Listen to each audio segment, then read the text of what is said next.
ஊருல இருந்தா ஒரு 4 ரவுடி பயலுக இருப்பாய்ங்க அப்படிங்கிற மாரி, இந்த உலகத்துக்கு ரவுடிகள சப்ளை பண்றது, ரவுடித்தனத்த பண்றது யாரு அப்படின்னு பார்த்தோம்னா, அல்ல அமெரிக்கா தான். அல்ல அமெரிக்கால உள்ள பிசினஸ் பாய்கள் எல்லா பயலும் பண்றது என்ன அப்படின்னா, பிசினஸ் ரவுடித்தனம் தான். அந்த பிசினஸ் ரவுடித்தனம் அப்படிங்கிறது ஒவ்வொரு நாட்டு அரசாங்கத்தையும் பேரலரா ஆட்டி வைக்கும். ஒரு பக்கம் அல்ல அமெரிக்கா ஆட்டி வைக்குது. ராஜாங்க ரீதியா, ராணுவ ரீதியா அப்படிலாம். அதுக்கு கொஞ்சமும் சளைக்காம அங்க இருந்து எல்லா பயலுகளும் இங்க ஆட்டி வைப்பாய்ங்க. அத மீறி செயல்படுறதுக்காக சில ட்ரஸ்ட்டுகள் மூலியமா ஃபண்ட ட்ரான்ஸ்ஃபர் பண்ணிவிட்டு கம்முனு போய்க்குவாய்ங்க. ஆனா, ஒட்டுமொத்த உலகத்தையும் பல நேரங்கள்ல, பல இடங்கள்ல அமெரிக்க தொழிலதிபர்கள் தான் கண்ட்ரோல் பண்றார்கள். அது ஏதோ ஒரு வகையில டே டு டே லைஃப்ல இறங்கி செய்யாம விடவே மாட்டாய்ங்க. அப்படி பல நபர்கள் வந்து போறக்கூடிய அமெரிக்க அரசியல்ல எலான் மஸ்க் வந்து சேர்ந்துட்டார். வந்து சேர்ந்ததுக்கப்புறம் ரொம்ப ஆக்டிவாவே இருக்கார். ஏன் அப்டின்னா, ஒரே காலகட்டத்தில அதாவது எல்லா பையலும் சேட்ட பண்ணுவாய்ங்க. எல்லா பையலும் என்ன சேட்ட பண்றான் அப்படின்னு தெரியாது. பொதுவா நம்ம நாட்டுக்குள்ள இத செய்றான், அத செய்றான் அப்படின்னு மாத்தி மாத்தி பேச்சு ஓடுமே ஒழிய, ஒரே காலகட்டத்தில வெவ்வேறு சேட்டைகள வெவ்வேறு நாடுகள்ல பண்ணக்கூடிய திறமை எனக்கு இருக்கு. ஏன்னா நான் டொனால்ட் ட்ரம்ப்போட சிஷ்ய அப்படிங்கிற மாரி தான் அவர் நடந்துக்கிறார்.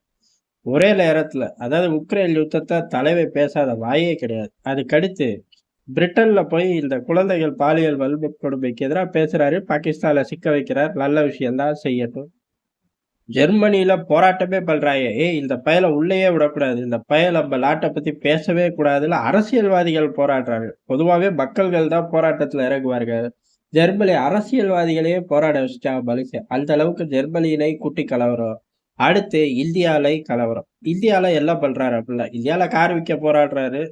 ஸ்டார்லிங்க் லைசென்ஸ் வாங்க போராடுறாரு அப்படிங்கிறது வெளிப்படையா தெரியும். ஆனா இங்க இருக்கக்கூடிய இனக்குழுக்களும், இந்தியாவ நோக்கி வர போதைப் பொருள் கும்பலும் ஸ்டார்லிங்க யூஸ் பண்ணுது. நம்ம தான் அனுமதியே குடுக்கலையேடா அப்படின்னு கேட்டா, டிவைஸ் பிடிச்சுட்டோம். அதுக்கான விசாரணைக்கு உத்தரவிட்டோம். விசாரணை குழு எலான் மஸ்க் சட்டைய பிடிக்குது. இப்ப தலைவன் என்ன சொல்லுவான் அப்படிங்கிறத சிம்பிளான ஆன்சர் தான். அதெல்லாம் வாய்ப்பே இல்லையே! உங்க ஊருக்கு மேல இருக்கக்கூடிய சேட்டலைட்லாம் நாங்க ஆஃப் பண்ணி தான் வச்சிருக்கோம். அதனால சிக்னலே இங்க கிடைச்சிருக்க வாய்ப்பே இல்ல. டேய் டிவைஸ் சிக்கிக்கிச்சுன்னு தான் உன்னைய கூப்பிட்டு விசாரிக்கிறோம். நீ என்னடாலாம் லிங்க் வரல.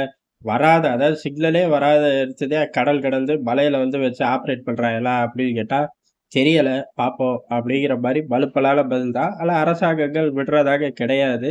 டிவைஸ் எப்படி வரும்? யார் யாருக்கு வித்திருக்க? இந்த பர்ட்டிகுலர் டிவைஸு யாருக்கு வித்த? எது வழியா வந்திருக்கும்? இது எல்லாமே உனக்கு தெரியும். கடைசியா எங்கெங்கெல்லாம் சிக்னல் இருந்துச்சு, டேட்டா பூரா குடு. குடுத்தா மட்டும் தான் உன் அப்ளிகேஷன்ல இனிமே டேபிள் மேலயே வைப்போம். இல்லாட்டி குப்பை தொட்டிக்கு நேரா போயிரும் பார்த்துக்க அப்படின்னு சொல்லி மிரட்டியிருக்கு டெல்லி. ஆனா இதுக்கெல்லாம் அடிபணிவார்களா அப்படின்னு கேட்டா, இவனுங்க அதுக்கெல்லாம் அடிபணிய மாட்டாங்க. கூடுதல் டிவைஸ வேணாலும் அனுப்பிச்சு விடுவாங்களே ஒழிய, அவ்வளவு சீக்கிரம் வழிக்கு வர ஆட்கள் கிடையாது.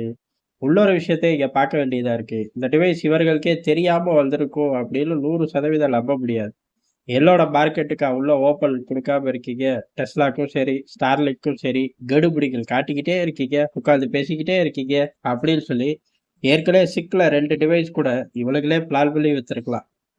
இந்த விவகாரம் ஆரம்ப கட்டத்திலேயே சூடு பிடிச்சிருக்கு. அதனால இதுவே ஒரு நல்ல சமயமா இந்திய அரசாங்கம் பாக்குது. காரணம் என்ன அப்டின்னா, இதுதான் அடுத்து. இனிமே விரும்பினாலும், விரும்பாட்டியும் இந்த மாரி டிவைஸ் தான் உலகத்த ஆளப்போது. கம்யூனிகேஷன்ல ஆதிக்கத்த செலுத்தப்போது.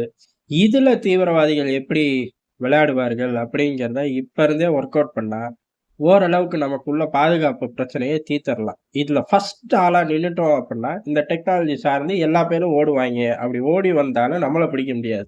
நம்ம இதுல ஒரு படி முன்னேறி இருக்கும்போது, நம்ம நாட்டுக்கான தலைவலி தீரும். அத நோக்கி இந்திய அரசாங்கம் 1க்கு 1 அப்படிங்கிற மாரி இல்லாம, இந்த விஷயத்த மென்மை, கடுமை கலந்து கையாளுது அப்படின்னு பார்க்கப்படுது. அதனால எலான் மஸ்க் தப்பிக்க முடியாது. மத்த இடத்துல செஞ்ச சேட்டைய இங்க செஞ்சாருன்னா மாட்டிக்குவார்.